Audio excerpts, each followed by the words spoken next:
Hello viewers, இன்றைக்கி நம்ம பார்க்க போகிறது பீன்ஸ், கேரட், கோஸ், மிளகு புரட்டி பார்க்க போகிறோம்.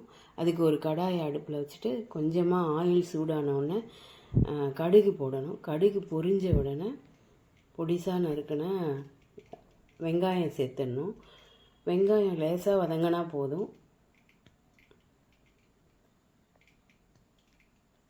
வெங்காயம் வதங்கினதுக்கப்புறம் நம்ம பொடியாக அரிஞ்சு வச்சுருக்க கேரட், பீன்ஸ், கோஸ் இதெல்லாம் சேர்த்து அதில் ஒரு 2 நிமிஷம் வதக்கணும். ஒரு ஹாஃப் குக் ஆகிற அளவுக்கு வதக்கினா போதும்.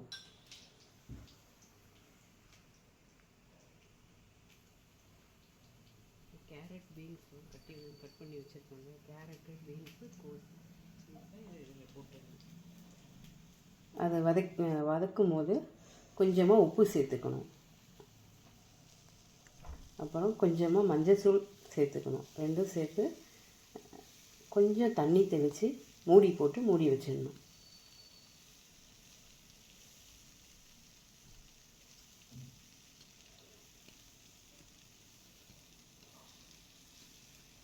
அதுக்கப்புறம்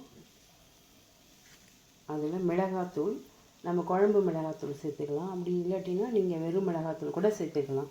அது கூட 2 ஸ்பூன் மிளகுத்தூள் சேர்த்து மூடி போட்டு மூடி வச்சிடணும்.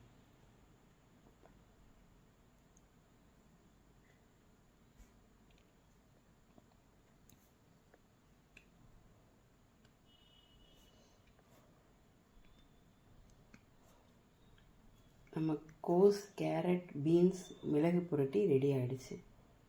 மிகவும் சுவையான பொரியல் ரெடி ஆகிடுச்சு. கார்னிஷிங்க்கு நீங்கள் கடைசியாக கொத்தமல்லியும் கருவேப்பிலையும் சேர்த்துக்க வேண்டியதான்.